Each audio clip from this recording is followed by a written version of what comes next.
go. Ready to go. Cool. So, Josh, I met you before last week. Yeah. And when was that? Do you remember the last time you were here? So last week I was here, and then I came here a couple times, just like briefly. Randomly. And I remember like the store was kind of changed a little bit. Yeah. When I came here, and I was like, oh, that's cool. And then I noticed you were here every time in the front. And I was like, oh, I wonder if you own it or not. And then once I started talking to you and you owned it, I was like, no way, that's really cool. So, Yeah. But I always love like going into stores where it's actually like guys clothes. Okay. Because like a lot of times there's like so many boutiques, and like girls have so many options. And like I have a girlfriend, and like we can go anywhere, and there's like a whole bunch of good stores. Yeah. And it's tough for guys, I feel like, because a lot of way it's just like you're just limited to like online or like online brand stuff like that. So I thought it was really cool what you're doing here. So yeah. Yeah, and especially on 2nd Street, it's just all chick stores. Yeah. It's crazy how many boutiques there are. Like I wonder, like, because not all of them can be like doing well. You know what I mean? Yeah. So like I wonder if some of them are just like passion projects or like actually some that are like making money, but it's definitely interesting. Yeah, I know there's a few stores here. I mean, it gets dead on this side, but there's a few stores down there that do pretty well. The street's just pretty slow. That's what I was telling you before we started, that like it's a really slow street. Yeah. So I wanted to know like kind of your process of how'd you like open this place up, and like, because I know like it's a retail store. The process is so different from like opening up in like an online e-commerce store, like just building a website. Like there's so much that goes into it that I feel like a lot of people like don't know about. Yeah, it's actually, so doing all this made me realize how like everything is just pretty unprofessional. Like we think, like when we think of like corporations and stuff, we think very like, oh my god, it's like you walk into a Forever 21 or an H&M, you're like, oh my god, this must like take forever to put together. But I don't think it's that hard. I mean, I feel like the store looks decent, right? No, it looks great. And that's like with no prior knowledge, right? So it's just kind of like, all right, well, I know I need racks. I know I need a display, like the walls and stuff. So it's honestly just piecing things together. I think that's the biggest thing with like entrepreneurs, is just like figuring it out, And then obviously like kind of having like merchandising aspect of like colors and stuff. So it's like hiring the right people for that and just putting it together, really. Yeah, no, and even before that too, like, so do you have to like talk to the city to get like a business license, and then like was this like an open lease that you kind of just saw and you're like, hey, let's try this out? Like even before like opening this up, Okay. like, Yeah. So, well, before all of that, I was doing flea markets, and that allowed me to kind of get like an eye for like how to organize things and be more like precise. And then after doing that for a bit, I was like, okay, I don't want to do markets every weekend because that's so much work. So I was like, all right, let me reach out to the mall. So the first store was in Temecula. And I really wanted to do a mall, but I didn't know if they accepted like small businesses, because I only thought it was like big, big shops and stuff. So I reached out, and they're like, yeah, come on by. So they accept anyone, which is super cool, as long as you show like your numbers and stuff that you're actually making money. And you just send an email, I'm interested. Then you like stop by, they show you around, then you negotiate the lease of like how much you want to pay, and then like the terms and all that. Malls are different because they ask for what is it called? It's like a percentage of your sales after you hit a certain number and stuff. So that sucks, especially for retail and stuff. So like it eats up your profit and all that. But then for like standalone stores, it's just like, yo, here's the rent, the base rent, and that's it. But the only thing that's different between the two is that you have to market your store, which is like, okay, that's a whole different business of trying to like do promotions and like marketing and like doing random things. Versus a mall, you get organic foot traffic, and you really have to do zero marketing as long as you have good products and obviously like a decent store. So yeah, that makes sense. Yeah, no, and I feel like it's super tricky too, because even in like a mall or like on 2nd Street, like I feel like where you're placed on 2nd Street matters a lot too. Like 100%. if you're near, like it was a perfect example. I was here the same day I saw you. I went to brunch with some friends, and there's like that one little goodie shop kind of like right next to this one like breakfast place. Oh, okay. Yeah. And it's like the perfect spot for this, like it literally looks like an Etsy store that's like a retail store, but it's like the perfect place because what happens is the breakfast spot gets backed up, and so people have no choice but to like walk around and while they're waiting for their table, and they like end up going in the shop that's like the closest by, and they'll just buy whatever's there, you know. That So makes sense. the owner of that shop was telling me that like most of their customers are from people that are literally just waiting for their table at like a breakfast spot. That makes sense. So, especially with like cheaper items as well. It's like that impulsive buy, you know. Yeah, that's one thing I learned at the other store was like impulse buys, and like I call it the Dollar Tree initiative. So when you think of Dollar Tree, I would always go in and I'd be like, how the hell do these people make money, right? Yeah. So you go into Dollar Tree and then you go, like, let's say you're looking for chips. But since everything's $1, you're like, well, that's $1. Let me just grab that. And then you end up walking with like 10 different things. You know what I'm saying? Yeah. So it's the same thing with retail. You do those impulse buys like at the front. Right here, we don't have it going on too much. But at the other store, we have like stickers, bags, a whole bunch of random stuff. And that's like dollar initiative. So it's like, they might add like $5 worth of items, like those impulse buys. But at the end of the year, all those customers, that adds up to like a lot of money. Yeah. So it's like your average order value. Mm-hmm. Like it's like for the Dollar Tree or whatever, it's like, yeah, everything's $1, but you're going in there is probably spending $10 on average, at least. Exactly. So that makes sense. And then so you said you have an Etsy store as well, right? Mm-hmm. Okay. And do you sell just like clothes on there, like t-shirts and sort of that, or do you sell like accessories as well? Or I sell pretty much everything that's in the store, and then now I'm starting to push more of accessories just because like those margins are so high. So I'm just trying to like really get into that market as well.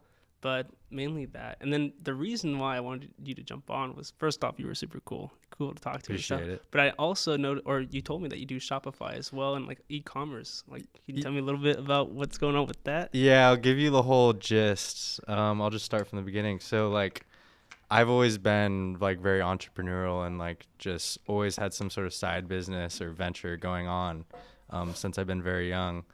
And I remember like in high school, so like when I was it was what years, like 2012 to 2016, I started just dabbling with like things like drop shipping and stuff like that. So like my first store was like a Shopify store that I was literally just selling, like it was like a video game store, so you're like selling headsets, keyboards, like mouses. And I was just learning about like Facebook ads at the time, and during that time you could literally like just have a good product and run like a pretty generic ad and like you'd be profitable, because like there weren't nearly as many people doing like Facebook ads and having like the whole Shopify setup and all that. Now it's totally changed where like, you go on TikTok and every single person's like, hey, you want to make like a quick buck, like start a drop shipping store, So I did that for a little bit, and I started like just dabbling with different brands. Like it would be anything. It was always like kind of short term though. It was like kind of just like trendy products, and I knew like from a sustainable standpoint, like it's never gonna last like that. It's almost like a race to the bottom, where it's like, okay, you might have like a good 6 months or a year of like having profits, but then like more competition comes into play because you're just sourcing your product from where everyone else is sourcing it, like from China, like Alibaba, right? And the more I learned, it was like, yeah, this is kind of just like a race to the bottom. So I kind of dabbled in that, and that kind of just helped me learn from like the ins and outs of like digital advertising and like how to get like sales and conversions and all that. And then from there, I started like going into Amazon, which Amazon is like a totally different beast from like Shopify. Just kind of like Etsy, all the platforms are kind of different.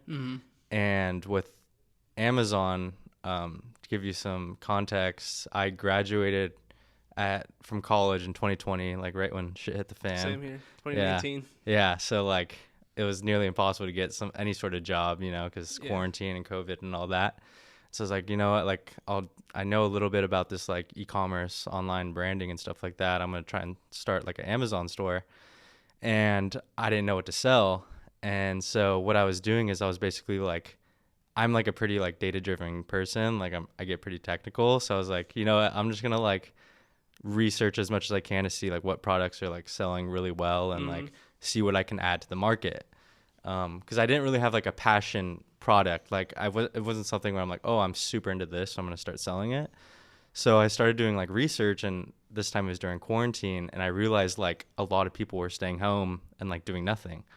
And so people were like really, really bored. And like one of the kind of categories on Amazon that were like killing it was like arts and crafts kits and stuff like that. Yeah. Which Painting, is just right? And all that stuff. Yeah, exactly. Yeah, which is so random. But I had like this data software tool that showed like how much, revenue these sellers are making a month.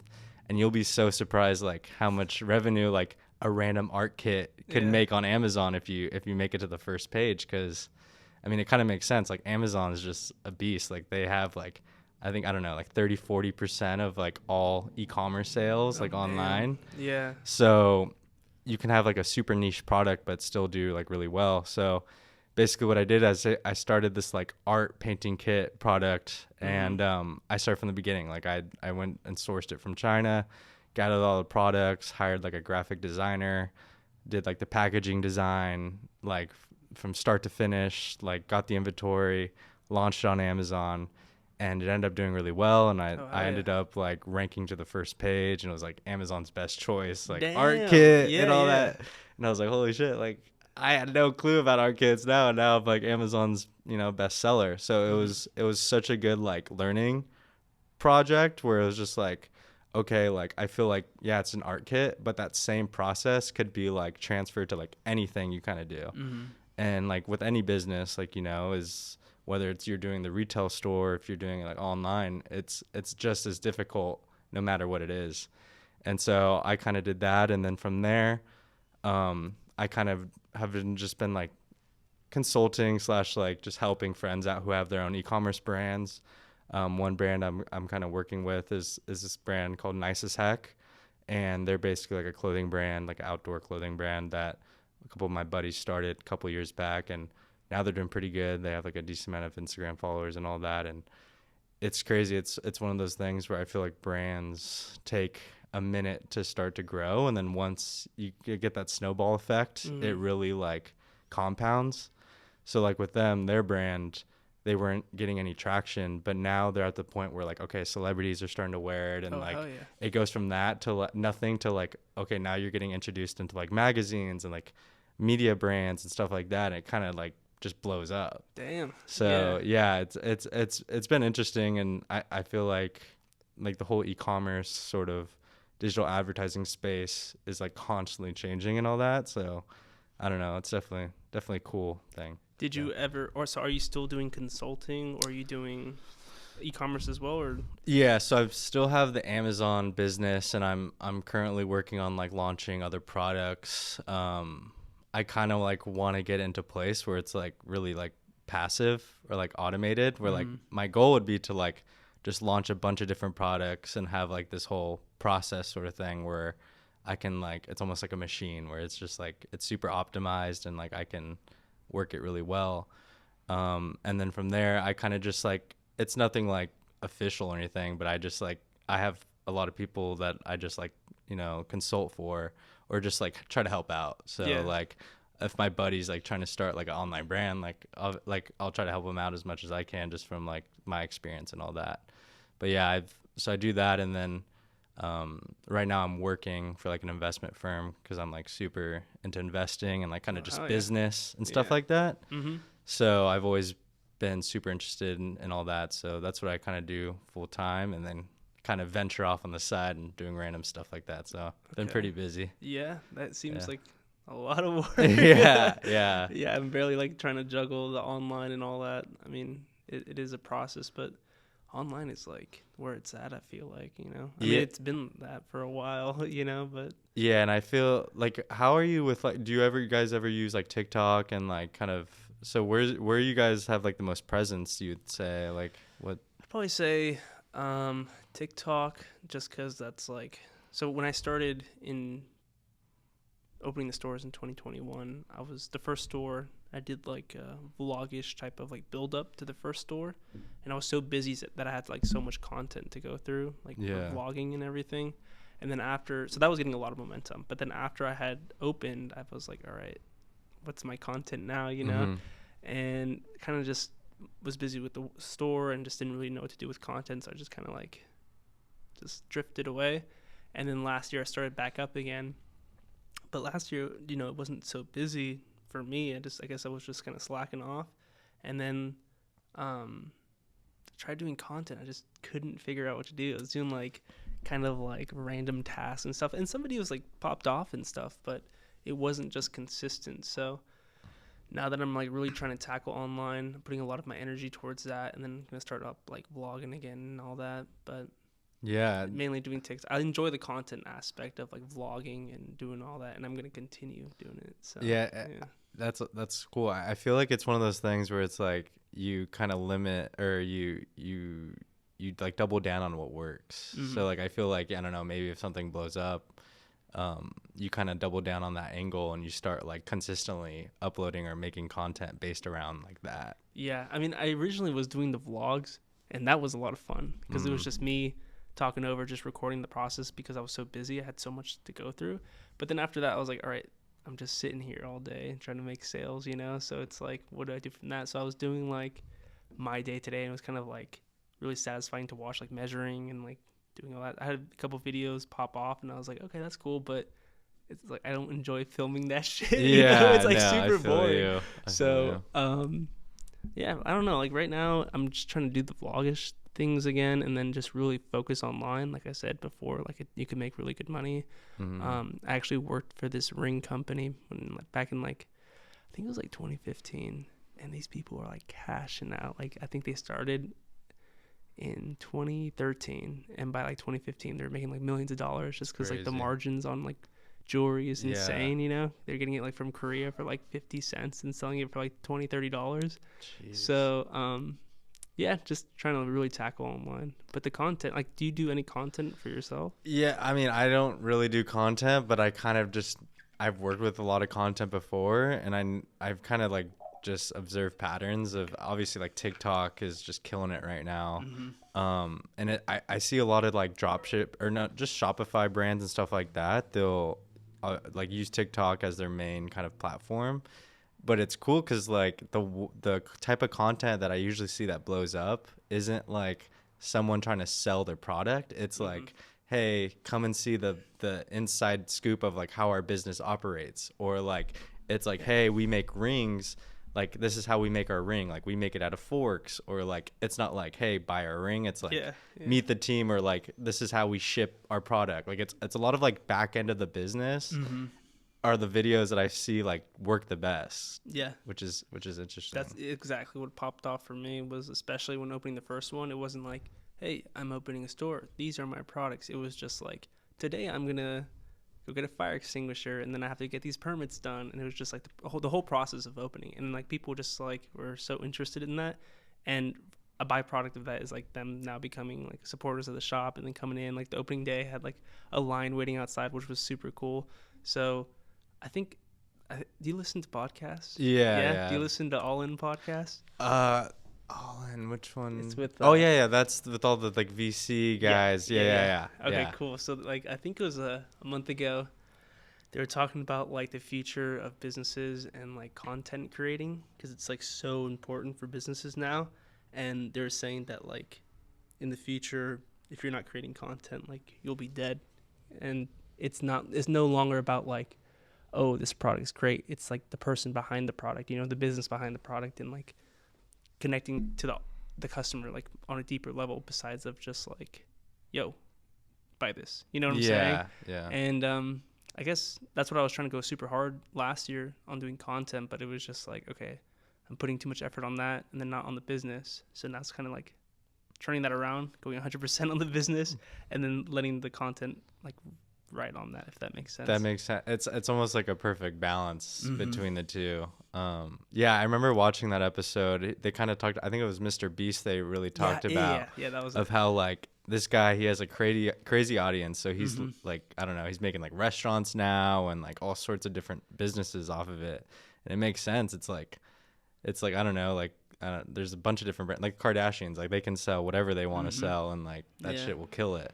And it's just like the whole audience thing like really works, and it's all about content now, I think. So what like sense. Switched it around for me was Remember the whole like Jake Paul? No, I think it was Logan that fought Mayweather, right? Yeah. And when I saw that, I was like, I think that was like what, 2016, 2017? Something like that, yeah. Something like that. And I saw that and I was like, what the hell? Like, and Yeah. like this guy, when you have like a following or like quote unquote clout, you know, you're able to like do a lot of things. Like, you're able to move a lot of pieces, good or bad, you know, but like for business, like very good. Yeah. I mean, being able to get like Mayweather out of retirement, do that whole boxing thing, make like millions of dollars off of that. It's like, oh, okay, I see. And then the whole Mr. Beast thing as well, like the Beast Burgers. And then like, I was like really studying Mr. Beast for a while.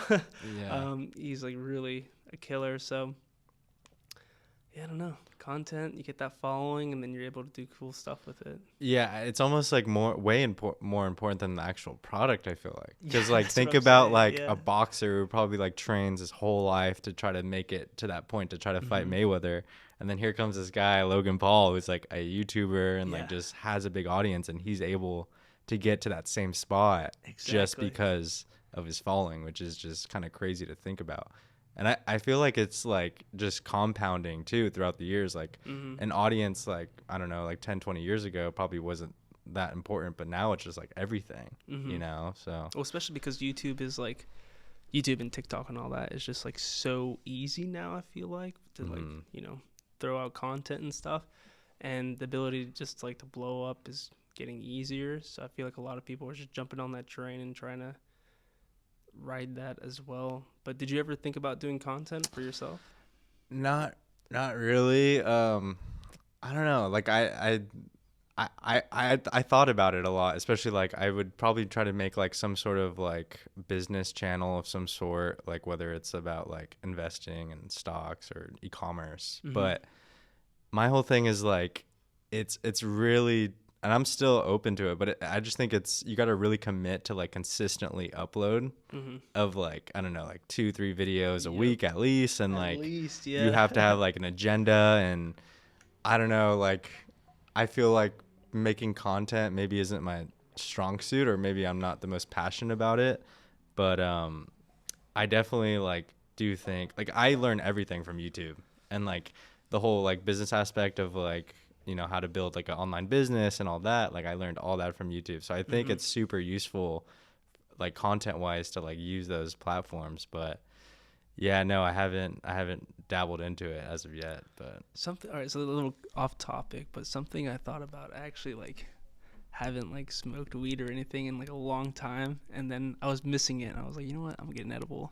I used to yeah. get like super anxious and stuff, so I'm like, I'm gonna get like a very small amount of weed. Took it, it was great, and then like the last hour I was getting like super anxious, and when I get anxious, like I just think about everything, and I'm Yeah. like like thinking too deeply, and I was thinking about like content creating and all that, and I was like, okay, would I want to put my face out there, and then if I did something wrong, completely jeopardize the business and like my source of income as well, or would I want to be like rich and anonymous? Like, what would you rather be? Oh, definitely rich and Yeah. anonymous. Cause like, oh, that's like a no brainer. Like that's the best case scenario. And even like celebrities, they'll claim it all the time. Like I don't Yeah. like fuck fame. Like they're just like all about money. And it's so true. Cause it's like, you don't really have freedom if like you can get canceled, or just like you have to live in that fear of like something bad might happening, and the whole world's kind of watching you. Whereas like if I had just unlimited amount of money and I'm just like able to have fun with my buddies and Yeah. like go anywhere anytime I want, like I don't care if anyone knows about me, you know? Yeah, yeah. I mean, But it's just like so. I'm like so. So after I sobered up the next day, I was like, oh yeah, yeah. fuck that. Like I'm fine. You know, I want to keep putting my. That was like super loud. I want to keep putting my videos out and stuff, because I'd rather be like completely anonymous, like completely a shadow and stuff. But I think there are a lot of benefits from having like not even fame, but just having like your name out there. You know, like doors opening up and stuff. Do you watch Alex or Yeah. I've been, I like, know I who just he is. found his channel. I've been watching him a whole bunch. Yeah. His podcasts are really good, and he was talking about like how he saw fame and just putting your face out there. Like he always saw it as like kind of shitty. Like why would someone do that? But then he realized, I think he was listening to a podcast, and he said that the person was explaining that they get like 3,000 applications a month. Wow. For like, I think it was for deals or just job applications. And he was like, oh shit. Like he saw the potential of like having this brand or this person behind the brand and stuff. And the power it has to like really reel in customers and stuff. So I was like, oh, that's kind of interesting. Yeah, that makes sense. And like I feel like people who are usually like the CEOs of the company or like have a good established brand or whatever, it's usually like someone who's just well connected or has like a big network of people that are able to like help them out. And like you could either get that by like putting yourself out there and like building content and like building an audience, or like you don't have to be like necessarily famous, but like if you just put yourself out there of like meeting new people and like getting outside of your bubble and like I don't know, just being very social, I guess, and like networking, like I think that's how you kind of get the farthest over like anything else. Yeah. You know? Yeah. So it And makes then sense. did you kind of off topic? Did you major in finance? Yeah. Yeah, So I nice. majored in finance, and like I kind of got into finance at like an early age. Just got really into investing, and like my family doesn't come from a lot of money or anything like that. And I was just like really interested in like kind of how like businesses work and like how you can make money and all that. And when I think it was like my uncle or someone like kind of told me about like the stock market and how you can make money overnight, and you know, you don't have to work super hard. And I was like, oh, this is like interesting. Like, tell me more about it, you know? Yeah. And I was like 12 or 13 years old. And then after that, it was kind of just snowball effect where I was just like reading every book I can get my hands on and like just listening to like other investors and how they do it. And so I started like investing most of my money into the market, like in high school and college. And now I'm working at like an investment firm. It's remote. They're in San Francisco, but it's remote. And yeah, just been super into that whole field for a while now. What kind of like job is it? Like, what's the day to day? So it's an investment bank, and so what that does is basically like advise companies like either raise money or sell their business, and it's only dealing with like crypto companies. So let's say you're like a crypto company and you have this idea and you have like a group of like founders. To get off the ground, you probably need to raise like $5-10 million, and like most people don't have that. So they'll reach out to like venture capital firms and stuff like that to like raise money.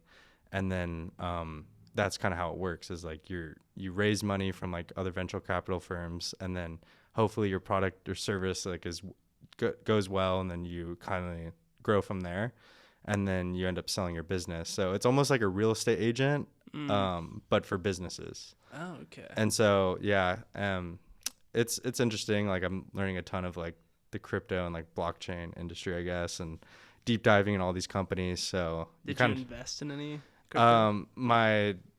So I have like my own kind of portfolio and all that. To be honest, I'm not like a big advocate on crypto and blockchain. Wait, why is that? Because like most of my friends think like I'm this like, I don't know, fanatic of crypto because like I work in the industry, but like the more I deep dive into these like private crypto companies and like seeing like their actual business model, like kind of behind the scenes, I realize like how much shit there actually is in the industry that like it doesn't make sense. But there are some good companies, but there's a lot of like companies that are probably not gonna go far. Yeah, I heard about that, and like the whole FTX thing. FTX that shit hit the fan. Did that affect your job at all? Yeah, like most of our clients like just went dark. Like they either like ran out of money or like FTX invested in like hundreds of different companies. So like all those companies that they invested in all pretty much went bankrupt. Oh, dang. And it's like this like chain reaction. So like let's say you were partnered with FTX, and then that company that was partnered with FTX might have been partnered with 5 other companies. So it's all kind of connected. Yeah. So yeah, it's definitely like entertaining and like interesting. Like like it's like a fast paced like kind of environment. So yeah, it's been fun like working there and all that. But I don't know. I think finance helps you like understand like how businesses operate, and like I think it's super important to like know like the financials and like know how to like operate and like have a profit margin and all that, because I think you can relate that to like any sort of business. And I don't know, I think most people should have some form of like accounting knowledge or like financial knowledge of some sort. I agree. I think it's beneficial. What school did you go to? I went to USD. It's the University of San Diego. Okay. And it's always confusing because there's like 3 schools in San Diego. There's like San Diego State, and then there's UCSD, and then there's USD, and it's like the smaller private school. Oh, okay. So yeah, it was cool. I was able to like study abroad when I was there. Oh, nice. Where'd you go? Semester at sea. Where's that? It's like you're on a cruise ship. Oh, really? Yeah, for 6 months. Oh, what the hell? Yeah, it was the best thing I ever did. Really? It was so sick. Where'd you go? So Semester at Sea is like this program that you literally end up on a cruise ship with like 600 I think it's 600. You end up like with a bunch of college students. Yeah. And it's only college students on this like big cruise ship.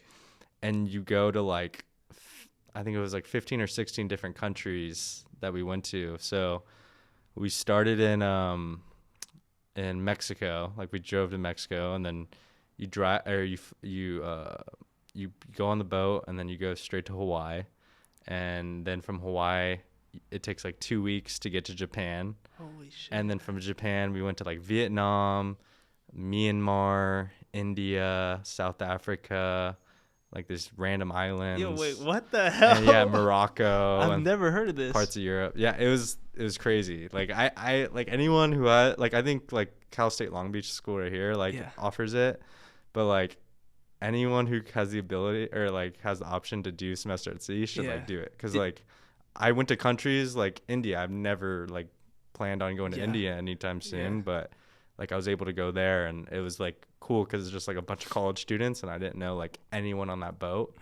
And so it made me have to like really put yourself out there, I guess, and meet a bunch of people, and it was sick. Is it online, like the classes, or you have like classrooms there? Yeah, so the classes are on the boat, but it's like a joke because like it's like you're on the boat, and like there's a pool deck up top, and so like people like it's like I think Colorado State University like runs it. Okay. So it's some boat, and then your classes are like on the boat while you're traveling at sea. Yeah. So like for an example, like from freaking That's so sick. I think it was Hawaii to Japan. It took like 2 weeks to travel there because you're on boat. So during that 2 weeks, that's when you take your classes, is like when you're traveling from country to country, like at sea. And then once you like get to the port at the country, they just kind of like let you go free and plan like whatever you want to plan. What the hell? And you're kind of in these countries for like 5-6 days at a time. That is so fucking and so sick. It's so sick. Like we went like, so what you do is like you kind of get your buddies or whatever, your group of friends that you kind of want to travel with, and you plan everything like while you're at sea. So like, all right, we're gonna stay at this Airbnb and like kind of do these things, and you kind of plan it out.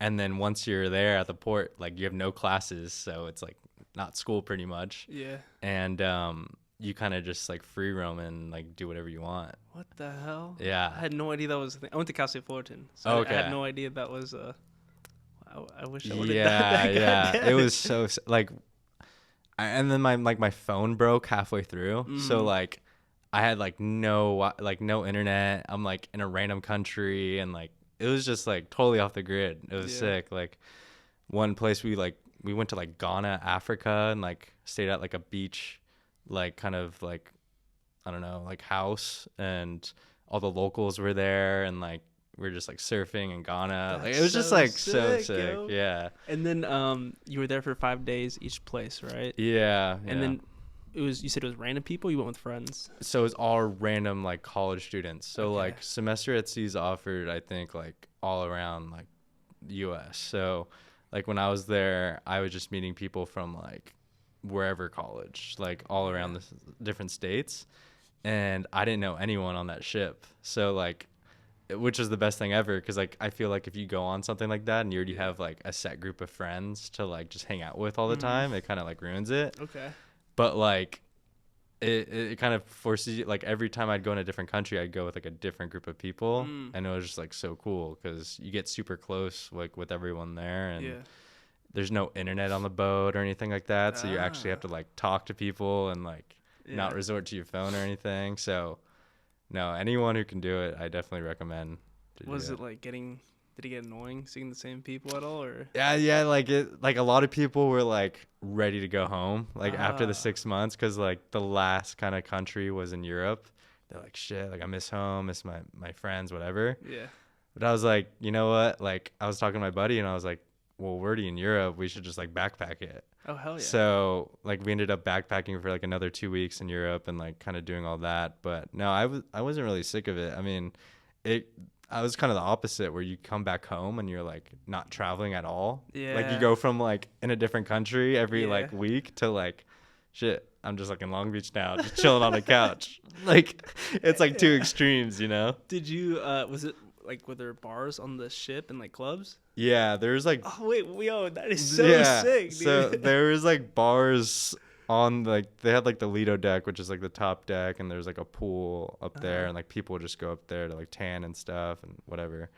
But yeah, they had like nights where you can like have drinks and all that, and like people with like yeah, and then like every time you go in the country, you go to like the bars there and stuff. Course, So of course. it was just a super cool setup. God And damn. yeah. I'm jealous, bro. Yeah, no, I mean, you gotta just travel.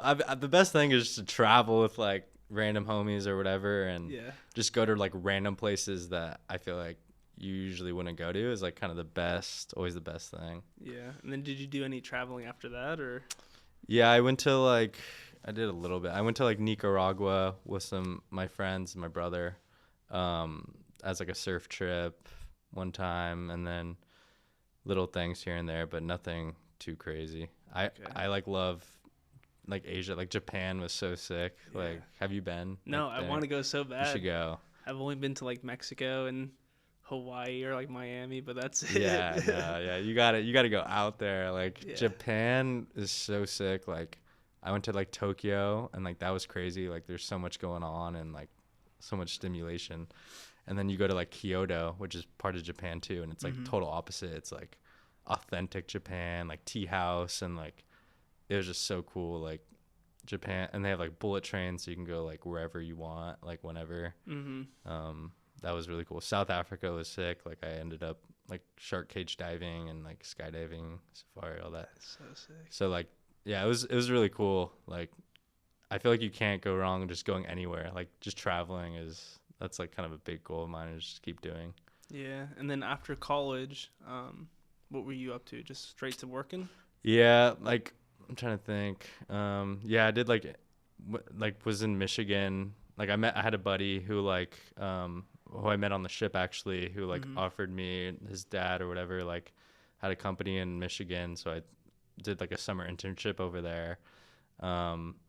And then yeah, I just kind of started working in like the finance industry, still kind of doing things on the side with like Amazon and e-commerce and all that.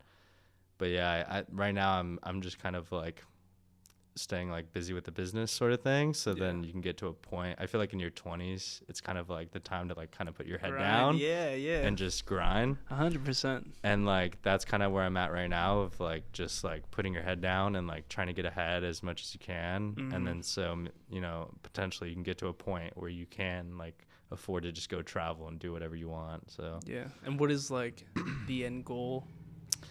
yeah, I mean, the end goal would just be like on a day-to-day basis to just be like, oh, like I want to go there, like I want to leave the country, so like I can go do that, or like I want to go to this event, or just being able to do like any sort of fun thing that you can ever want to do, like with your friends and stuff. But no, yeah, I've always just been ambitious, so like just starting new businesses and just always trying to learn new things and stuff. So And like, what do you think? I mean, there's like a huge, I feel like, negative connotation towards like money. You know, Yeah, people always definitely. think it's like evil and stuff. Like, why do you think that? yeah, I mean, Not you specifically, but why do you think people think that? yeah, it's a good question. I mean, there's a lot of bad like connotations for sure, because I feel like with money, like it has a bad rep, because a lot of people who end up getting money or a lot of money can like often do bad things with it, or choose not to do like the best thing for society, whatever that means. But I do think like it's like a balance. Like you want to be able to do like I see money as like freedom, where like it's not like a greedy person like trying to like get a last dollar they can possibly get.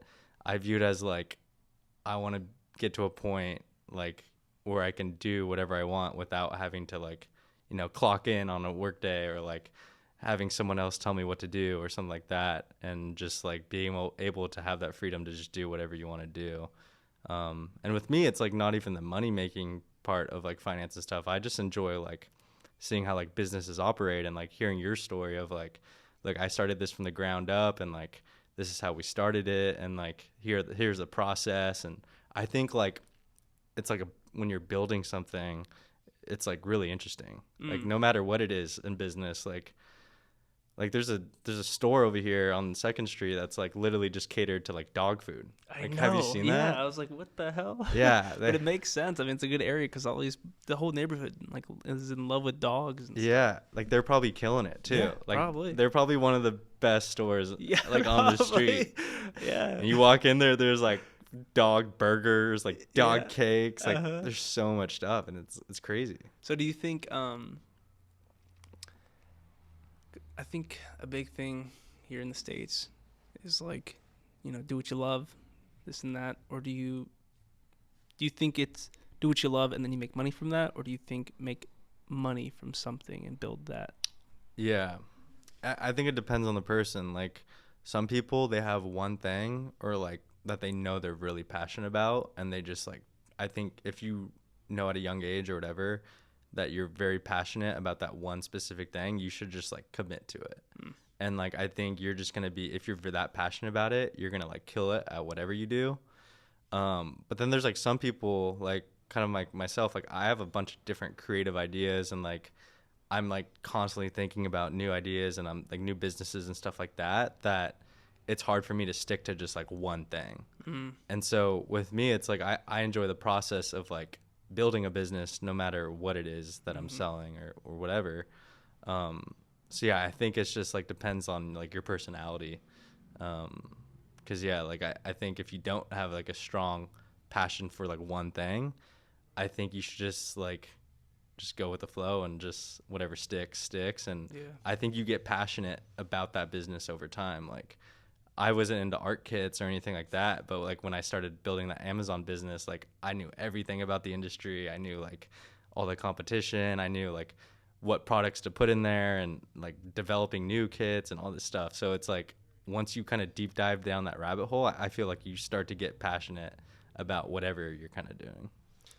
And one question on that is, when you started making all that money, did you immediately just start reinvesting it, or just kind of enjoying it? Yeah, it wasn't like, to be honest, it wasn't like a ton of money or anything like that. So it wasn't like, oh, now I'm retiring at like age 22 or whatever. But because the margins aren't great on those, right? Margins aren't great on that, and like it was not. I mean, the art kit market's not crazy. It's not like in this huge market, but no, yeah, I reinvested like most of that money back into either the business or like just investing, because that's the one thing I've always been passionate about, is like keeping up to date with like the markets and like investing like on a daily basis or whatnot.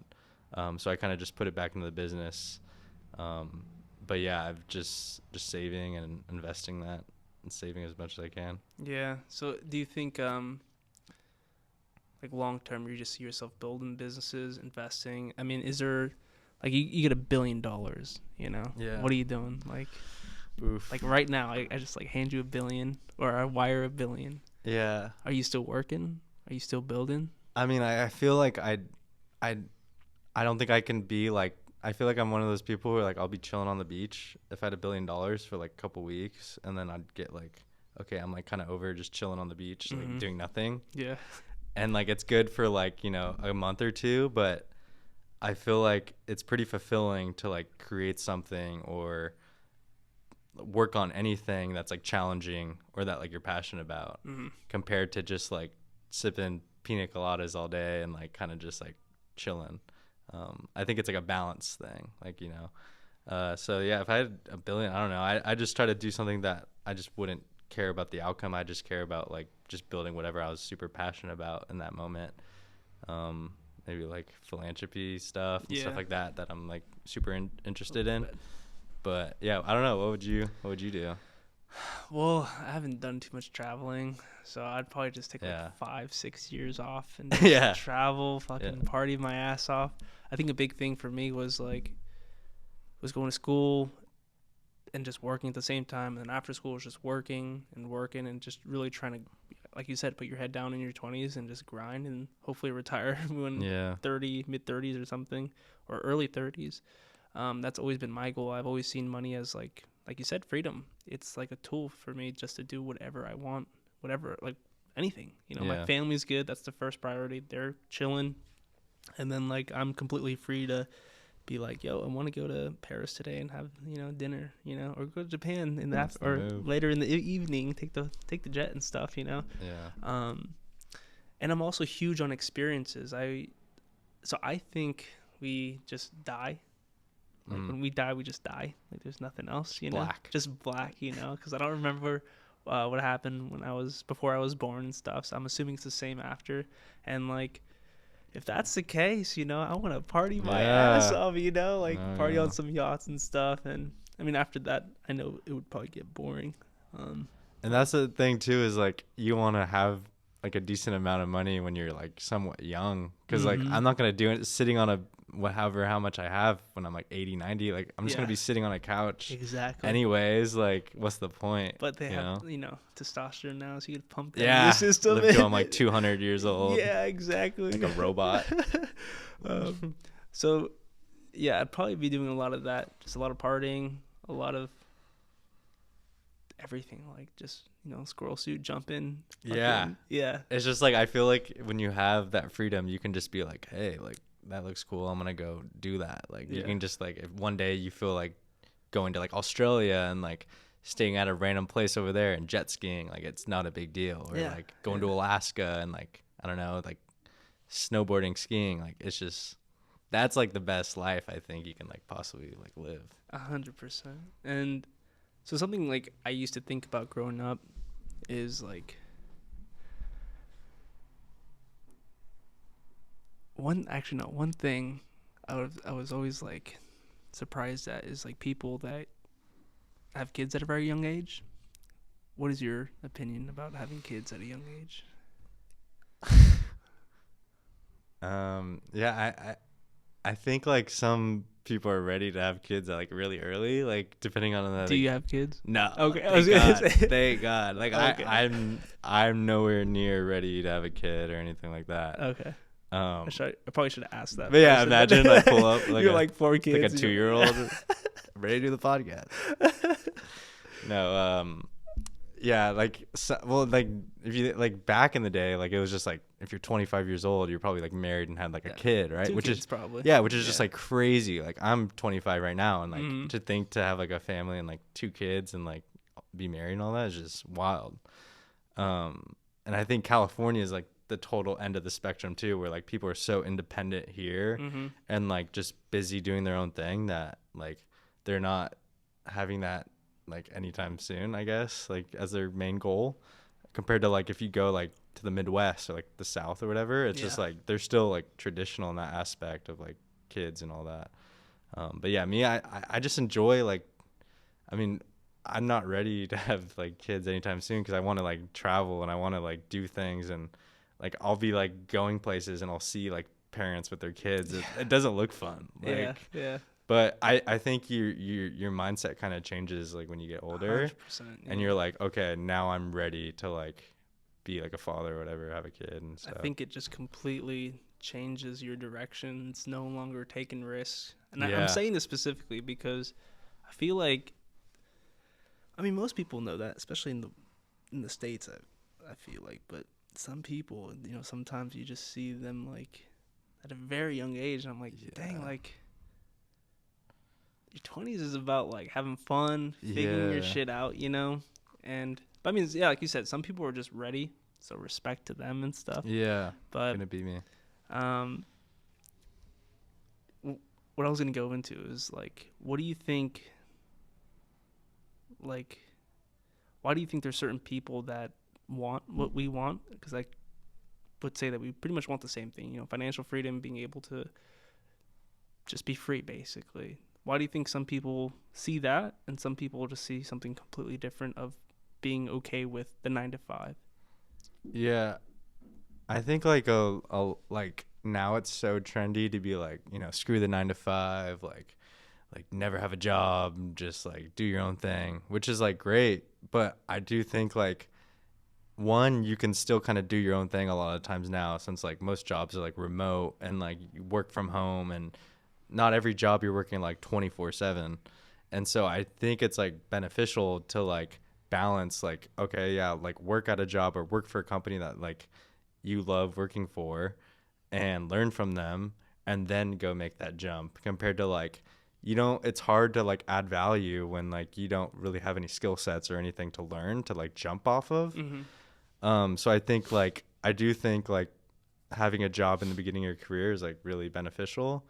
Um, but I do think too, it's easy to get caught up in like, they call it like golden handcuffs, where it's like, okay, now you're getting paid a good amount at your company, and now it's like, okay, shit, like I'm getting, I have a good salary. I don't really want to leave. And like, I could make that commitment to leave and like really get this thing off the ground, but like, I don't really want to. So I don't know, like I think there's a time and place for like having a job, and I think there's a lot of pros to it.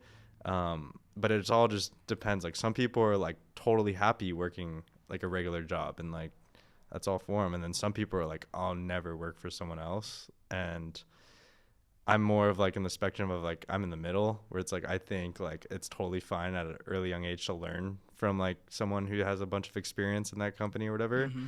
and then go jump and do your own thing, and where you can add value because you kind of learn from other people and stuff. So Yeah. I think it gets scary when people on like TikTok and stuff are like, screw 9 to 5. Like there's so much way more ways to make money. Like you don't need a job at all. Cause it's like, yeah, you can go start a drop shipping business, but like good luck with that. Like everyone else is doing it, Yeah. like you Yeah. got to really like have some sort of differentiation. Do you think it's so? You think it's like the jump? That's mainly it. Yeah. Yeah. I think like, the jump is like, it just depends on the person. Like some people are that jumps easy, and then some people it's like depending on their situation. Like right now we're lucky, like we don't have kids or like anything holding us back, but I have 5. yeah. Yeah. More and counting. No, yeah, but I don't know, it just depends on everyone's situation. But Yeah. I do think it's like you shouldn't just shut out a job most of the time unless like you're really able to make that commitment. No, yeah, I think, yeah, jobs are great. I mean, you learn a lot, and then especially if you have a high-paying job, you could really utilize that to like start funding your side business and then grow that when you are ready to jump. Then you jump. But I'm mainly talking about like, I mean, I'm sure you know people, and I know people that are just very comfortable. Yeah. Yeah. You know? And there's nothing wrong with that. I mean, if that's how they see life and that's how they want to go about it, I just feel like there's a lot more, like what we talked about before about freedom and stuff. And do you think some people just don't care? Yeah, I think that like some people too like may have like families or like parents that are like, oh, you need to become a doctor, or you need to like stay at this company. Like luckily I haven't been in a situation like where my parents have been like, you need to do this. But I do think like there's people out there that do have a passion for like entrepreneurship or starting their own business, but their parents or their mom or their dad's like over their shoulder, like, hey, you need to do this, and I think that crushes a lot of people's like dreams. And then some people are like, they're just fine of feeling like maybe they don't feel the best or the greatest, but they're like, you know what, this is just a part of life. And like, I feel like some people settle for that, and some people are like, I'm not going to stop until like I'm in a position that like I'm totally happy and like love what I'm doing. And I think it's just personality. Like some people, first job they get, they'll just be there the next 20 years. And it's like, hey, this is comfortable. Like I get like a retirement, I get a 401k. And then there's some people that are like, I'm not going to stop until like I'm in a position where I just like love it. And yeah, I think it depends. Yeah. I mean, I have some buddies that work and stuff, and they're getting paid pretty well. So I understand. I mean, this is really stressful. Yeah. It's like constantly on your mind. And but what motivates you? Like what gets you up out of bed? Yeah. Doing all those listings and stuff. Is it the freedom? Yeah, it's the freedom, and like I think it's exciting, like seeing like the challenge aspect of it. I think is cool because like you probably know, like starting a business is like probably the most challenging thing you can possibly do. And I do think like way beyond money, I do think it helps you develop as a person. I think that's another big reason why I like starting businesses and kind of just deep diving down that is because like you kind of figure out who you are as a person, and you got to be like self-sufficient and like really disciplined and like stick to a routine, and all those kind of skill sets have to come together in order to like get something off the ground and make something successful. So I think like it's the best form of like personal development is starting like a business of some sort. Mm-hmm. And so that's kind of like why I like it so much. But yeah. When you were doing the Amazon, what was like the most satisfying part about it? I think like seeing it from like nothing to like, okay, I totally made this product and like now it's Amazon's like bestseller. It's like, whoa, this is crazy. Cause like you literally start from and at nothing. 22, right? Yeah. So it's like you literally start from like nothing, and it's like, it just kind of shows that like that was an art kit. Like I'm not passionate, like I'm not like an artist or anything like that, but it just shows like what you could make, like even if it's something that you're not super knowledgeable in. Mm-hmm. Like if you take the time to learn it and like you're interested in learning and stay disciplined to the end, like it's definitely like all worth it. And so like when I did that, even though it's like it was perfect because it's a small business and I didn't take a lot of money to start or anything, but that was the same like principles, I guess. Like you can apply that to like, I don't know, like if you're into like real estate or starting some other way bigger company, like it's kind of all the same process and the same kind of principles to do that. Yeah, I think that my favorite part, I mean, it feels good seeing it, how like even for example the store, you know, when I signed the lease, walking in, it was white, everything was just white walls, nothing in the store, and then just putting it together and stuff. But I think my favorite part, like what really gets me going, is like seeing the reviews, like on Etsy and all that. Oh, like the messages I get, I'm like, oh, that feels good, you know. For my dad, because he's the one that designs the clothes. For him, it's people like telling him like, oh, this is like super sick, like you're making this and that. So it's like that validation of like he did something cool with the clothing and stuff. But for me, it's mainly like the reviews. I don't know why I eat that shit up. I'm like, oh fuck yeah, because I try super hard to like ship them out on time and like package them a certain way, and I get like way more satisfaction from the online. It's really weird. No, yeah, I could see that. It's just like you made something that like people actually like, which is just like super fulfilling, I bet. Yeah. That's awesome. No, yeah, how did your family get into like vintage kind of clothing and like going down that? So my pops, he's been doing this since like 1990. He's been just like, what was that, 30 years already? He was doing vintage and like wholesaling a whole bunch. And then around 2008, when everything went to shit, he was like, all right, I have all this like extra stuff, like flannels, for example. And he had I'm rocking. I bought one. Oh, I know. I was about to say, yo, you're rocking that flannel you represent. bought. Hell yeah. But he had like a whole bunch of flannels. Like those ones right behind you are like just regular flannels from like the 2000s, 2010s, like super cheap to get. And then he was like, all right, well, I know a dye guy. So he just started dyeing everything. And then like he got lucky, got some accounts, and then he got like Urban Outfitters and stuff, and then just wholesaling to them. And that became like a whole new line of itself of like repurposing clothes. And then I was always involved, you know, as a kid of an entrepreneur. You're just kind of like forced into it. I remember as a kid, I was like 6 years old, I'd go to Rose Bowl, you know, like the flea market. Yeah. Go out there and just like sell waters and sodas like in the little stand. I wasn't allowed to. I got in trouble a whole bunch of times, but I would like walk away with like $200, $300 in a day as like a 7-year-old, you know. That's a lot. I was like, let's go. But yeah, I was started actually working with him in like 2015. And just doing markets, I hated it. It was like absolutely What terrible. about it? Is it just like standing there and like it's just like the grind, because it's like Saturday and Sunday. So Friday you're loading the car up, and then Saturday you wake up at like 6 a.m., 7 a.m., go out, you get there at like 9, you unload everything. Sometimes you have to walk everything in, so you have to like drag it or like just carry it, you know? and then you set up. I have like a 10 by 20, like 8 racks, like hundreds of clothes all lined up. You're there for like about 7 hours. Then you have to stay an extra hour to unload or like pack or what is it? Take everything down and then take it over to the car. And then you have to load it and then you have to drive back home. So it was just like That's a lot. And then you have to do that again, but at 4 a.m. on Sunday because that's like the big market.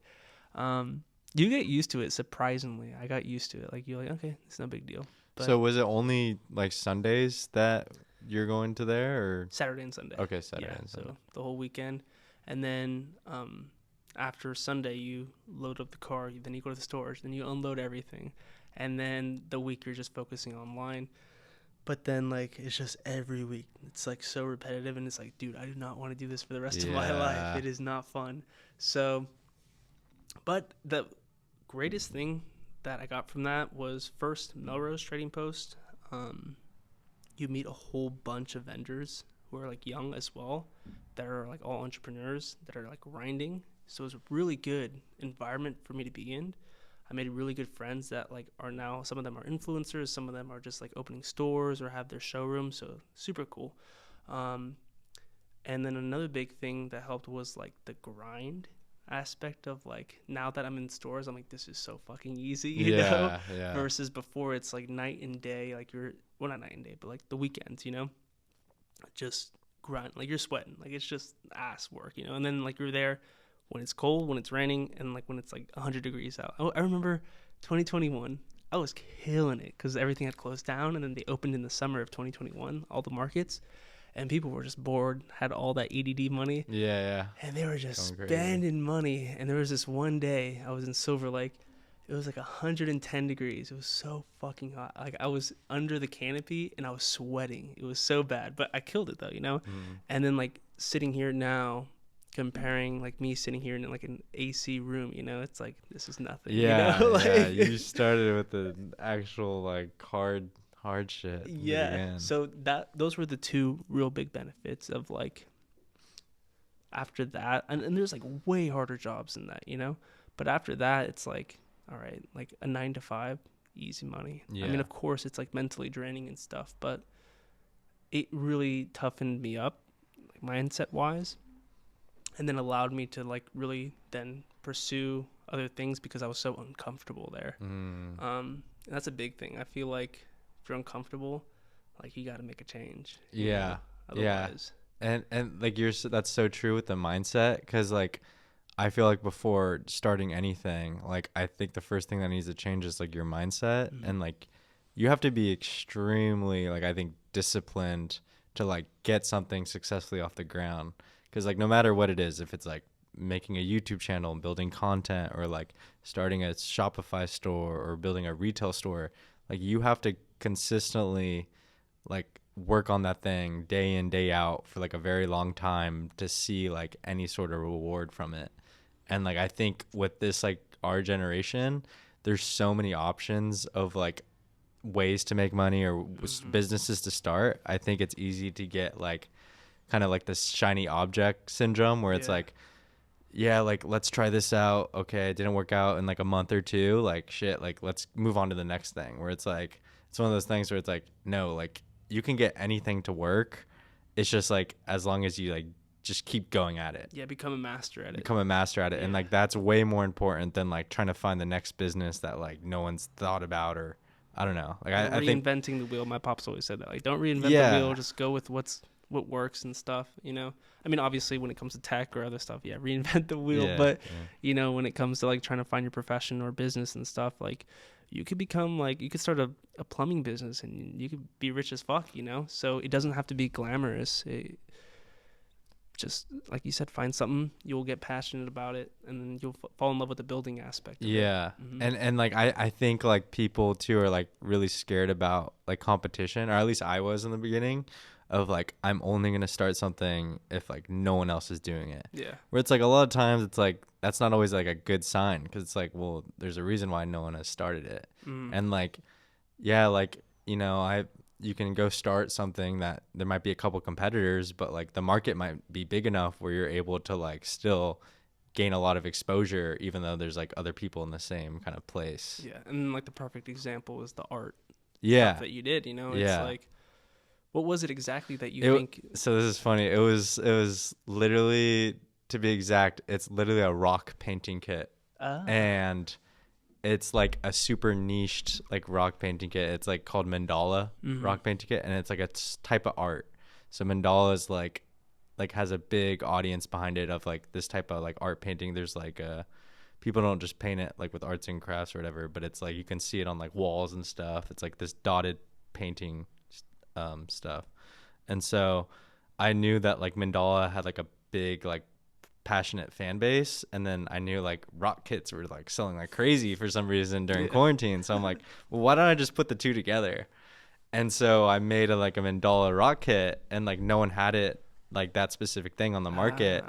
And it kind of just like went really well. And like I was lucky. I was like kind of took the extra mile to like make sure like the packaging design wasn't just like half-assed. It was like all like looks really good, and like the photos and like photography and all that like of the listing all looks really nice and like professional and all that. So yeah, that's how I came about it. But it's just so random. But it's like literally like anything, like because there's so many people out there and everyone's buying everything, so you can really make something like super niche down, and sometimes it can be really good still. Yeah. So, And then besides like your uncle that introduced you to stocks and stuff, like where did you get like the drive just to like do, or the discipline? Did you play sports at all? yeah, I played I did all sorts of sports in like elementary school, like everything, which I really liked. And then in high school a little bit I did like swimming and water polo, and like those things are like super independent, so I think that plays a role too. But I've just always been like competitive, and just like I feel like some people are just like naturally more ambitious, and they like are passionate about and get excited about certain things. Like I know I don't get super excited about, I don't know, like some people are super into like trying new coffees or something, and like that's what they do. Like and like I just have a personality where like I like I don't know, learning businesses and like building it and like seeing something like that could provide value, I guess. And so like I think it's like a personality thing. A lot of what about, how do you think about it? I think it's like the discipline aspect is like being self-motivating. Like as a kid, I remember like walking around and then being like, all right, if you don't step on a crack, like you'll win $1 million. Yeah. You know, so like don't step on a fucking crack. And then I just like watch my steps every time. I don't even know if that ties in, but I think it was just more of that challenging aspect of like really being able to like set a goal for myself and like do it, you know. I've always, I mean, the podcast took a while to set up, but I wasn't really like really focused on it. It was like kind of just an idea. But like for other aspects of like whether it's the gym or whether it's, you know, starting the business or getting the stores up and going, it's like I have a goal, I'm gonna do it, it's gonna happen. Like the only, like I see goals as very realistic, like the whole manifesting thing, all that. I don't really see that. It's kind of confusing to me because like to me it's like literally like if I want to go to the other side of the store, I'm just gonna walk there, you know. It's not like I'm gonna manifest and like I can see it, you know. It's just like, no, I'm just gonna go walk over there. And it's the same thing how I see everything else, like opening the stores. It wasn't like, oh, that's a dream of mine. It was like, no, opening a store sounds nice, let me just reach out, and then boom boom boom, you know. So that's how I've always kind of seen things. Like it's just that self belief, I guess, the confidence. And you're okay. I know that damn flies everywhere.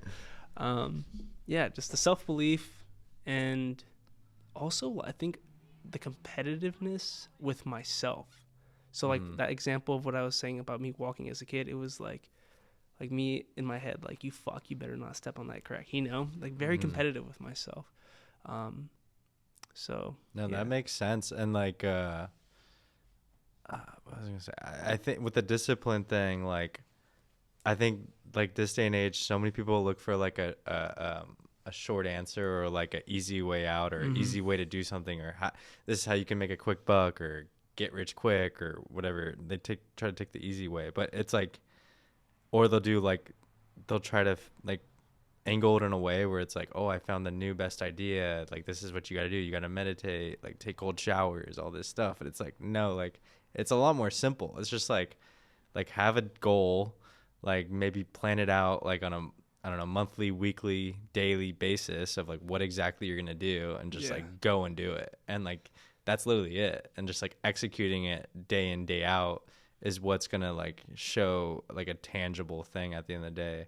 Cause like, I think like you go on TikTok and stuff, there's so much like motivational like stuff and shit. And it's like, yeah, you can watch that for 12 hours, like just sitting on your couch or whatever, or you can like actually go and do what you need to do. Yeah. And like do actionable items, I guess, or tasks, to push the business forward or whatever you're doing. That's like, it's like simple, but it's not easy, you know, and it just takes discipline. Do you have like daily do's and don'ts for yourself? How old are you, by the way? I'm 25. 25. Okay. Yeah. So I'm 26, and I feel like, you know how they say like you don't mature fully, your mind doesn't fully mature until like you're 25. I don't know about you, but I felt it. Like, I felt a big ass difference, you know? I feel like I was able to really, I think it might have to do with like, so I had a little back context to everything. I had a double jaw surgery. They pushed I had an underbite, so they pushed the jaw back and then they moved the top jaw forward. So that like really helped with my confidence and like feeling very confident with like myself and my ideas as well. So that might have had a lot to do with it, but also I just feel like last year especially, I just had like a lot of clarity, like a lot of like, wait, I know what to do. You know what I'm saying? Versus before it was always like, you know, kind of questioning myself. Even after I had the surgery, because I had the surgery 2020, so I think I was like 24, 23, something like that. So even after that, I was still like kind of, I felt like a child, you know? And then now I have like so much clarity. Yeah, no, that makes total sense. And like what you're saying about like things just being more clear, like that kind of recently happened with me of like, I don't know if it's because like an age thing of like, I've always been like really observant, and like everything I do, I've just kind of like see it, like it just kind of experience and kind of like be a sponge, I guess. And like over the years, you kind of like observe things and like see patterns and see like what works, what doesn't work. Like not just in business, but just life in general, like how you should like live life. And no, I definitely had like a clearing like recently. And like you become more, I guess, like sure of yourself or just confident, like I think when you go through those challenges of like no matter what it is, if it's like working out and you hit a new goal, or like a new thing in the business where you're able to achieve, or solving whatever problems, like I think that enables you to become a lot more self-reliant and like self-sufficient. And then it's like, okay, I don't really care what anyone else kind of thinks of me. Like I already know myself a lot. Like you get to figure out yourself a lot, I think. And like in order to have, that's a huge thing about your 20s. Huge thing, like figuring yourself out, figuring what works for you and what doesn't, you know? Yeah, and like especially it's so like you can get so anxious and stuff with like our current generation of like everything that's going on and how fast it goes and all that. But like I think the key thing is like knowing who you are and like being grounded, and then it's just like, okay, like you're kind of just able to deal with like whatever life might throw at you. Yeah, I think the first thing I was gonna get into was what are some like do's and don'ts for yourself, like daily activities and habits. And the second part, before I forget, I can just say this really quickly. I feel like a huge thing for your 20s is finding whatever you're insecure about and conquering that. Because I think a lot of us come out of our teenage years, at least for me, you know, feeling insecure about some things. For me, it was the underbite and stuff. Yeah. And it took me till I was 24 to do it. But if I would have done that when I was 19, I would have been like, oh, so much more far ahead. Because I would be way more confident with myself and whatever I'm doing at that time. So I think if you're getting into your 20s, conquer that insecurity, whether it's your weight, whether it's like if you're too skinny, you want to like gain some muscle, or if it's like you want a nose job, or you want like a boob job. I don't care what it is. Like, there's nothing wrong with surgeries as long as you feel the way you want to feel, then it will like do wonders for you, because that's what allowed me to open the stores. That's what allowed me to really take charge, to send out that first email to the Temecula store, was confidence with myself and stuff. So I think that's a huge thing. Yeah, that's awesome. And I do think like some people, like it's like might be a physical attribute or something that like if they like solve that or whatever, they have a different image of themselves and they feel a lot more confident. And I do think some people, it's not necessarily physical. It might be like where their current situation in life. Like, let's say like they're just chilling on the couch drinking, and they don't really have a job or anything. They don't really like have any purpose, and they're like really insecure because they've never really challenged themselves. I like with me, I became much more like self-sufficient, and like I don't know, I felt like a lot more secure once I like started doing like things in my career where it's like I didn't like get any help from anyone, and I was able to do it and like achieve it or whatever like kind of goal I put out there over time. And it's like, okay, like you start to feel good about it. And I like to answer, so I think it's like it could be like non-physical things too that people might need to solve in order to like get to that next level of like how they feel or their image. And then like with the non kind of negotiable things or your kind of daily routine, like I don't know, like I've always tried to find like a balance, I guess, because I do think like you can get, if you're just like crazy, like like David Goggins, like like if you're like that guy's guy, a beast. yeah, crazy. Like I could never like do stuff like that he's doing, right, of just like no fun, just constantly working out and like just super serious. Like I think it's like a balance of like enjoying like the day-to-day process, because if every time you wake up you're like, shit, like I gotta go do this, I don't really want to do it but I gotta do it, it's like, yeah, like that's, you have good discipline, but like it might not be super sustainable over like the long term. So like I don't know, I try to do things like I always try to have like goals during the day of like, okay, I at least want to get this done, like if anything else, like just have like these 3 goals complete during the day. And always just like planning ahead and like always having like some sort of like vision of like where you want to go from here.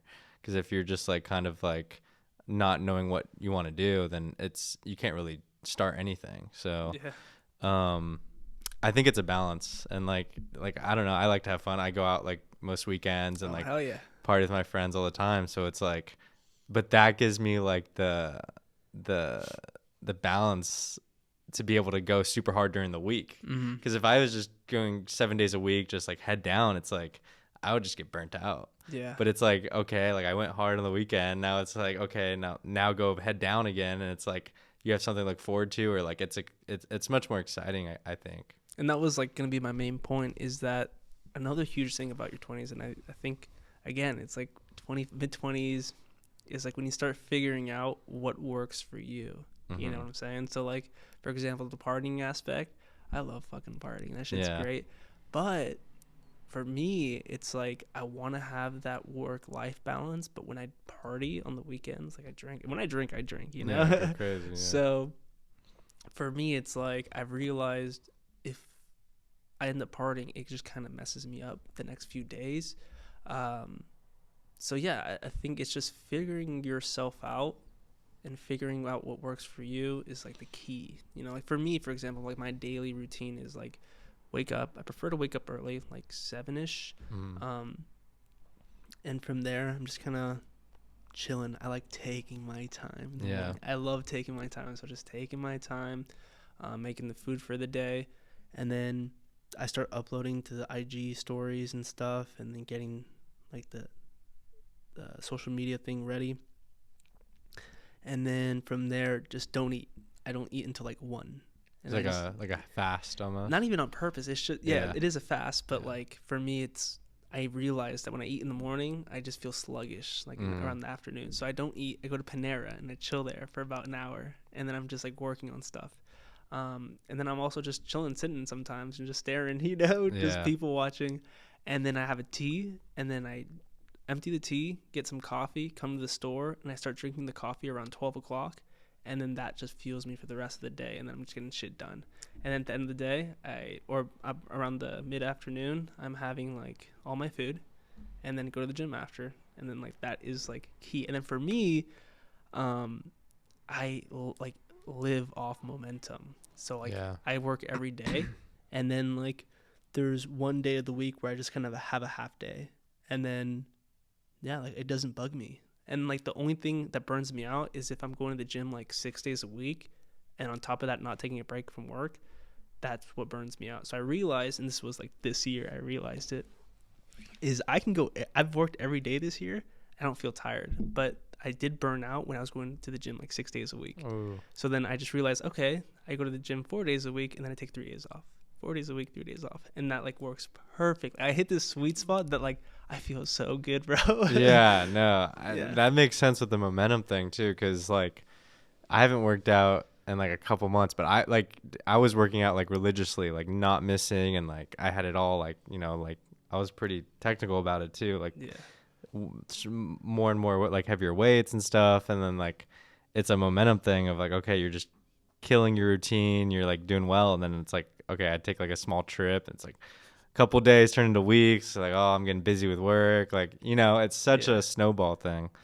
But no, and that's, like, the thing when you get older is, like, you know yourself more, and that just, like, takes time. Like, the whole thing that you're talking about, the four days instead of 5 or 6 or whatever, it's like that, just, like, that's, like, trial and error. It literally is. That's literally trial and error. And so, like, you it seems like you have a really good balance of, like, your daily routine, and, like, I feel like it's a non-stop, it's an ongoing thing too. Like, you're constantly figuring out what works, what doesn't. But and I think that's the biggest thing. Again, to each their own.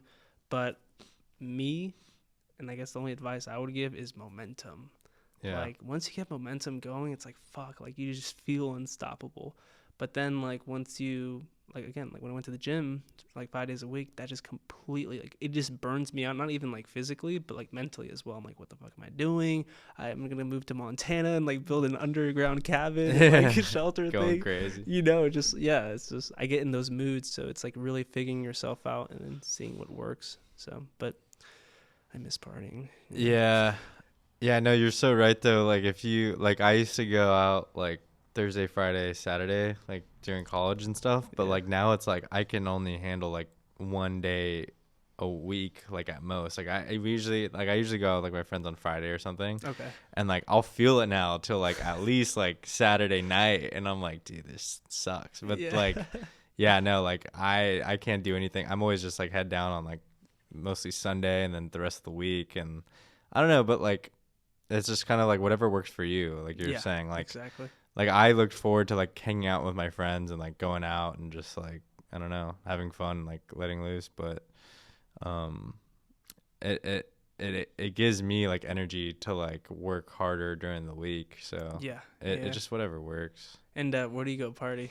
Usually Bungalow. Okay. Yeah, in Huntington. Over Huntington, yeah. Yeah, I spend way too much money there. Yeah, I've never been. Is it cool? Yeah, it's cool. Like, it's a cool setup and all that. And, like, I mean, sometimes I'll go down here on 2nd Street, but it's a cool, like, you should definitely go. They have one in, like, Santa Monica too. Mm-hmm. You have one here in Long Beach, you know? Yeah, the one on 2nd and PCH right here. Yeah. And that one's like a kitchen. Yeah. And then, but they're turning it into, like, a regular bungalow style that's, like, in Huntington. I heard about that, yeah. And so, so that'll be interesting. So what is it? Is it just, like, a vibey spot? Yeah, it's a vibe. Like, they just have, like, a DJ there, and, like, they have a cool bar. There's, like, an outside patio, and, like, it's usually, like, it's pretty crowded, like, most of the time. And, like, I don't know, there's, like, a pool room and stuff. And I don't know, we just ended up going there. It's like, nice, too, because, like, sometimes, like, it's fun to go to dive bars, and then sometimes you're in the mood of, like, going somewhere more, like,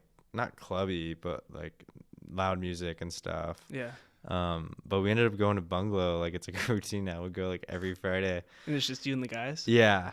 Yeah, and I have a girlfriend, so sometimes she'll come and stuff like that.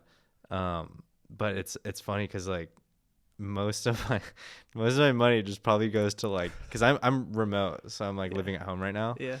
And it's just like, dude, like, I just wish I knew how much like I spent at that place at the end of the year. Like it's like if you're going, like I used to go more than once a week, and it's like you're paying for Ubers, and you're like the drinks are expensive, and like when you're drunk, you're just buying whatever. You know. No, last year so I was never a fan of bars and clubs. Yeah. And I've said this multiple times, but bars and clubs, just because it just, I mean, when you go with guys, I feel like the main goal is to get chicks, you know? Yeah. And to me, it's like chicks are fun, but like to spend like my whole night just trying to chase, you know, it's like kind of takes away from it, you know. Like I want to have a good time. I'd rather like chill at home and watch a movie, you know. Yeah. So it wasn't until I met my girlfriend last year, and she's like a big partier, and she was like, and when I started going with her, and I was like, oh wait, I get it now. Like, you just gotta go with the right person, you know. Yeah. And yeah, we just like went to Second Street a whole bunch. It was like a good beginner vibe for me, and then we started going to Hermosa Beach, and like it was like every weekend get a hotel, and then like she had some friends out there, and we just like partied the whole night. It was such a good time. And then the next morning I'd have someone working, so I just like go out to eat out there and just chill. And then I went to Vegas last year, and I've been to Vegas multiple times, but not a time where like I actually enjoyed fucking partying. And yeah, that like changed the game. I can't see anything else the same. Did you like Vegas? It's insane. Yeah, it's so much fun. I never been like since I've turned 21, so like I've never really experienced like the real Vegas yet. It is so fucking fun, bro. Like if you like, do you like clubs and stuff? You like dancing? Like I used to live in San Diego because when I was going to school out there, and like there are like a couple clubs out there and like just a bunch of bars and stuff. So I just like dancing and like drinking and like you're saying like it's just fun to like go with like your guys and just like I don't know, just like not care. Yeah. You know. It's fun. Yeah, so Vegas just completely changed the game. The thing that's super cool about it is that like you're at your hotel, and then like you're just pre-gaming there, and then like you just walk down outside the hotel, and then you're at the club already. Oh shit. And then everything's just nearby, and it's just a vibe. Everyone's partying, everyone's having a good time.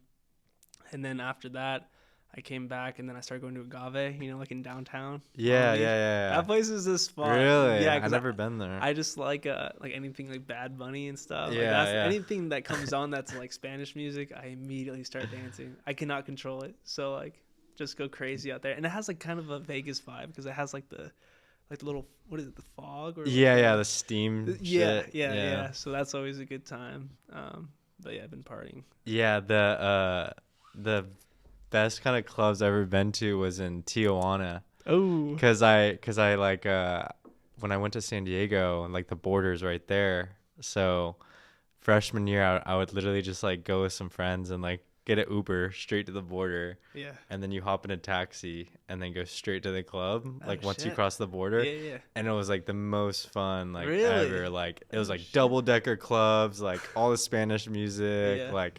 It was just crazy, and then you just like Uber back to school like at 4 a.m. Oh and, like, shit, that's sick! It was awesome. Like, yeah, but sometimes, it's fun to go to like stuff like that. Yeah, I'm actually going to Cabo for the first time in March, so I'm super excited. We'll see how it goes. Yeah, I never been to Cabo, but everyone goes crazy over there. Yeah, there's like a whole like street of just like clubs and like shit. Squid Row or something. Yeah, and there's this place called Mango Deck apparently, and that's like on the beach and stuff. So we'll see how it goes. We're there for 5 days, like the whole weekend. So hopefully that'll be fun. Die, so I'm actually going to Vegas for my friend's like bachelor party. Oh hell yeah! So that should be fun. Yeah, my buddy's getting married too. We're getting to that age, you know. Yeah, my buddy's getting married. Have you been to a wedding yet? That's like. For my friends? For your friends. Or is this the first one? First one. Yeah, same. Like I'm like a groomsman or whatever. Okay. For this one, and it's cool, but it's like it's surreal. Like it's crazy, you know. Yeah. I mean, my buddy, he's always wanted it. I'm gonna be his best man, so that'll be fun. So I have to do the whole bachelor party and shit. Speech. And shit. Buddy. So that'll be fun, but do you plan on getting married soon? Or? Your girlfriend's listening? Shit. Yeah, I don't know, like nowhere like soon. Like I just been enjoying like I don't know, like having like a girlfriend or like just like doing whatever you want to do. Mm-hmm. I think it's important just to like keep things natural and like let things flow, and wherever it goes. Yeah. And so, yeah. All right, quick question, and then we can wrap this up. Yeah.